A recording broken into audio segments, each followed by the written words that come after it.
Hello guys, welcome back to my channel. आज मैं आपको जो है एचपी को छोड़ के हिस्ट्री कराऊंगी। हिस्ट्री में मॉडर्न हिस्ट्री, जिसमें जो है मैं आपको बताऊंगी यूरोपीय कंपनियों का आगमन किस तरह से भारत में। कहा जाता है कि इससे पहले भी जो है यूरोप की जो कंपनियां हैं, यूरोप के जो देश है व्यापार करते थे, यहाँ से मसाले, गर्म मसाले ले जाया करते थे। लेकिन जब पहले यहाँ पे आपको मैंने रफ वर्क किया है थोड़ा सा, यहाँ पे रोमन साम्राज्य हुआ करता था और इस क्षेत्र के माध्यम से फ्रांस, ईरान, इराक के माध्यम से जो है क्या है भारत आया करते थे। तो यहाँ पे कहा जाता है कि जो रोमन साम्राज्य का एक प्रिंस था, उन्होंने क्या कर दिया, उस क्षेत्र पे कब्जा कर दिया, जिसके कारण जो है क्या है यूरोपियों का व्यापार यहाँ से आना जाना जो है बंद हो गया। और यहाँ पे जो है क्या हो गया कि अब जो है यूरोपियों ने दूसरा रास्ता खोजने की कोशिश की और अन्य रास्ता कहाँ से जो है हम जहाँ पे भारत जा सकते हैं। तो कहा जाता है कि पुर्तगाल और स्पेन के जो व्यापारी थे, उनको राजा और वहाँ के प्रिंस ने कहा कि जाओ और तुम भारत के लिए अन्य रास्ते की खोज कर लो। और भारत की खोज करने के आगमन में सबसे पहले जो है भौगोलिक खोजों के लिए जो है सबसे बड़ा जो श्रेय जाता है वो हेनरी द नेविगेटर, ये पुर्तगाल का प्रिंस था, जिसने जो है इस वहाँ के जो शासक है उन्होंने जो है बार्थोलोमेडियाज, जो कि उत्माश अंतरीप जो पड़ता है वो आपका अफ्रीका, यहाँ से पुर्तगाल से होते हुए वो यहाँ पे जो है उत्माश अंतरीप पे आया और यहीं से उससे उसे जो है आगे का रास्ता नहीं पता चला और वो वापस चला गया। तो इसी क्रम में जो है बहुत सारे जो है हमारे यूरोप में जो है कंपनियों का जो है सभी देशों ने अपना अपना जो है क्या कर दी, स्थापना कर दी। तो थोड़ा सा मैं बताना चाहूंगी कि पुर्तगाल सबसे पहले जो है भारत में यूरोप में किस कंपनी की स्थापना हुई और भारत में आने का क्रम है और इनका जो है गवर्नर जनरल कौन रहे प्रथम।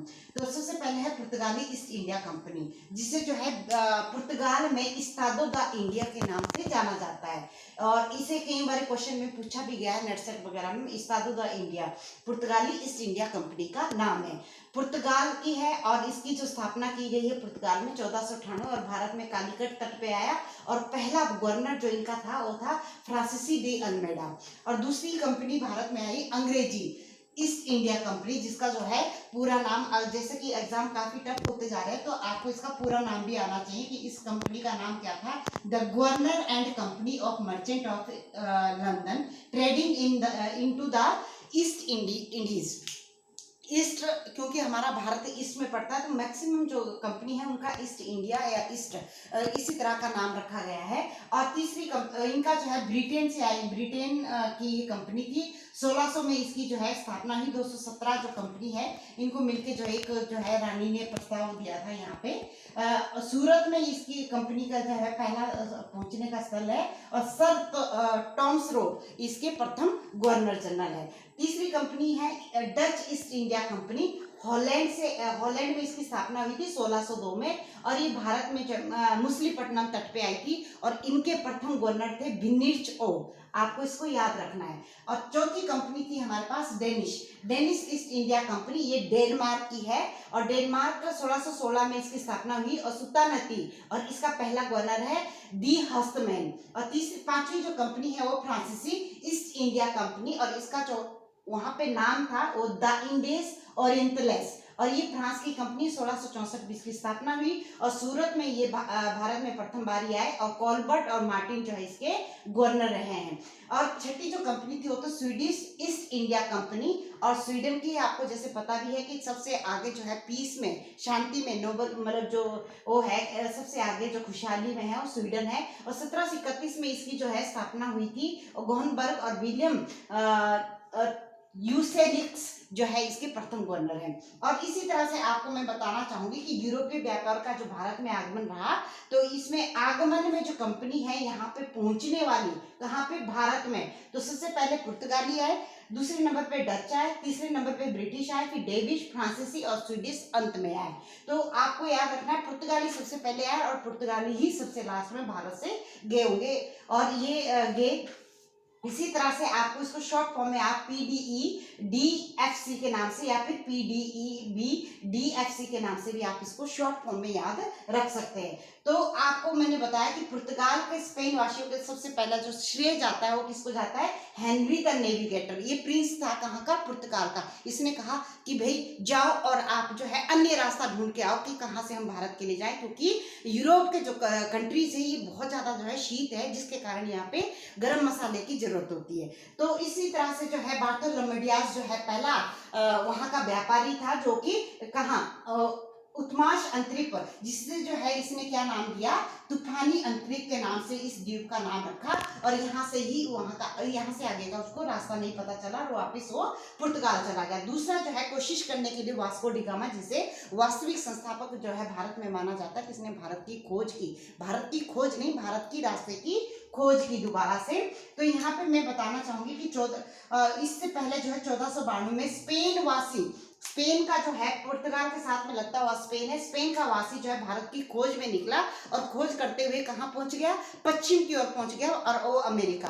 और कहा जाता है कि कोलंबस, स्पेन वासी कोलंबस क्या है, अमेरिका की खोज की। और जिन लोगों को उसने देखा तो उनका नाम क्या रख दिया उन्होंने, रेड इंडियन। और पूछा भी जाता है कि कहाँ की जनजाति है रेड इंडियन, कहाँ की, क्योंकि इन्हीं कोलंबस के द्वारा उनको ये उपाधि दी गई थी कि ये रेड इंडियन है। रेड इंडियन मीन्स इंडियंस है, तो आज भी वो रेड इंडियन इनके नाम से जानी जाती है। और 14 मई 1998 में वास्को डी गामा ने क्या की, भारत की खोज की। और वास्को डी गामा इसी जो है बार्थोलोमेडियास का जो रास्ता था उत्माश अंतरिप तक, यहाँ तक आया। और यहाँ से आगे जो है उसे जो है एक गुजराती व्यापारी मिला जिसका नाम क्या था, अब्दुल मजीद। और अब्दुल मजीद ने कहा कि हाँ भाई ठीक है, आपको अगर भारत जाना है तो मैं आपकी मदद करूंगा। और इस तरह से ये जो है कालीकट की प्रसिद्ध बंदरगाह कंप कडापू पहुंचा।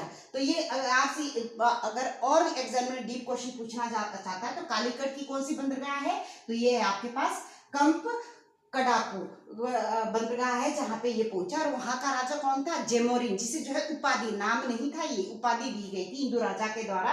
और कालीकट का जो हिंदू राजा था उसने उसे जेमोरिन की उपाधि दी थी।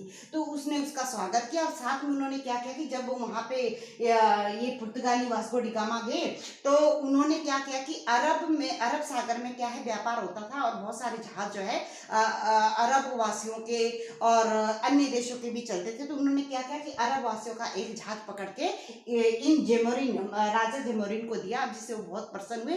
और उसके बदले में उन्होंने खूब सारे उनको उपहार स्वरूप जो है मसाले, गरम मसाले दिए। और कहा भी जाता है कि जब ये वापिस आते हैं, कौन से, हेक्टर जहाज से वो वापिस आते हैं। कई बार ये क्वेश्चन पूछा भी गया है कि वास्को डी गामा का कौन सा जहाज था, हेक्टर नामक जहाज से ये आए थे और उसी जहाज में वो वापिस आते हैं।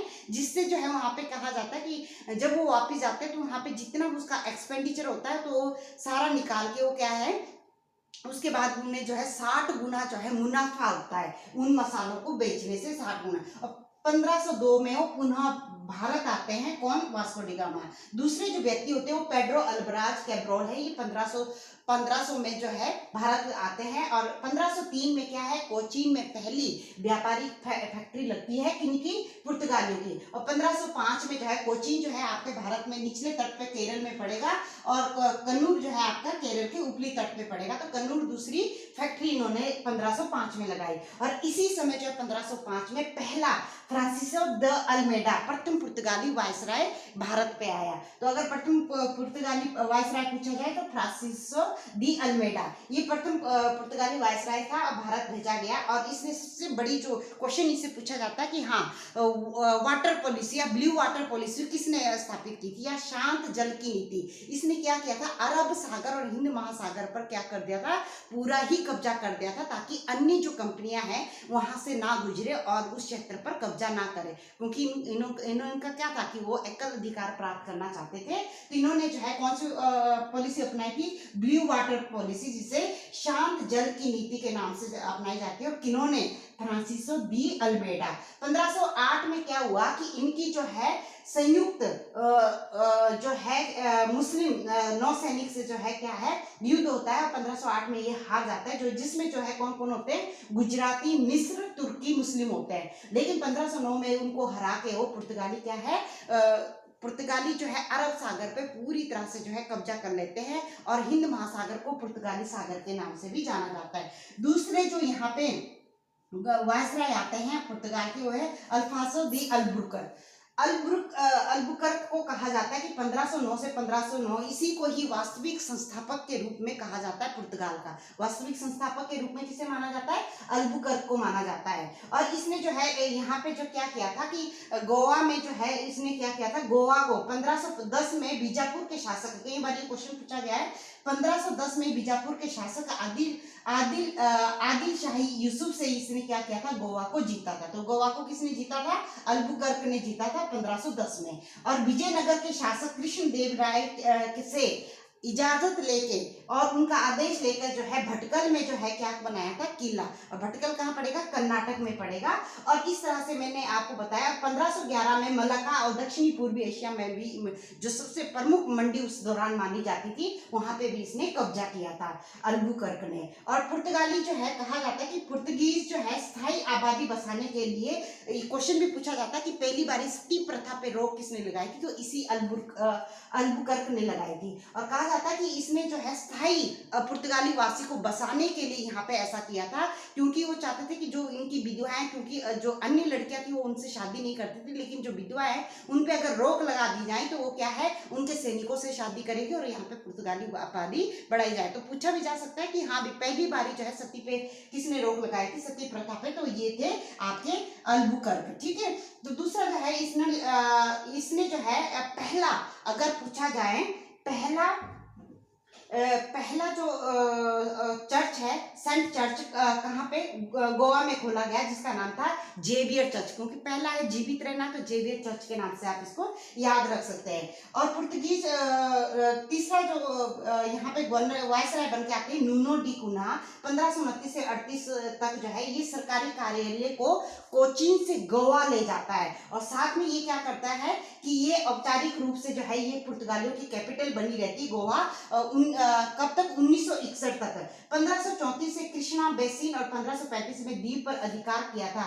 और किससे अधिकार, किससे छीना था? ये किया था उसने जो गुजरात का जो शासक था, सुल्तान था बहादुर शाह। और कहा जाता है कि इनकी आपस में लड़ाई हुई, जिसके कारण जो ये बहादुर शाह है गुजरात की, ये समुद्र में डूब गए थे। और इनको जो है पुर्तगालियों को क्या कहा जाता है, सागर मींस हिंद महासागर के स्वामी भी माने जाते हैं। और दूसरी मैं आपको इन पुर्तगालियों के बारे में बताऊंगी कि इन्होंने जो है व्यापार करने के लिए समुद्र में जो है काटेज आर्मेंडा काफिला व्यवस्था अपनाई थी। काटेज मीन्स होता है परमिट।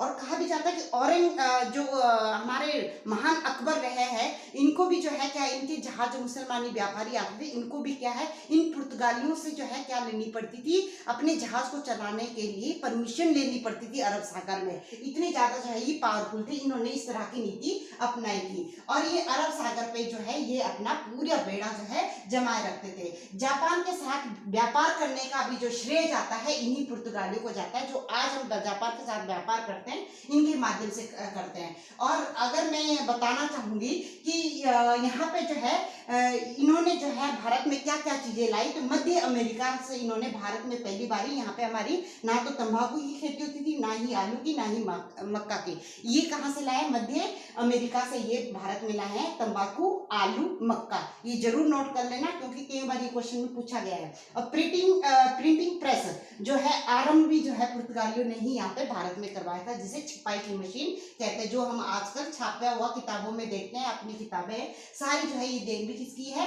इन पुर्तगालियों की। अन्य देशों द्वारा लाई गई पुर्तगालियों, अन्य देशों से जहाँ जहाँ ये व्यापार करते थे, जहाँ जहाँ इनकी कॉलोनियाँ थी, वहां से इन्होंने भारत में क्या क्या चीजें लाई। और इसके अलावा भी मैं बताना चाहूंगी, पपीता है, बादाम है, काजू है, मूंगफली है, शकरकंद है, लीची है, संतरा है, एटसेट्रा।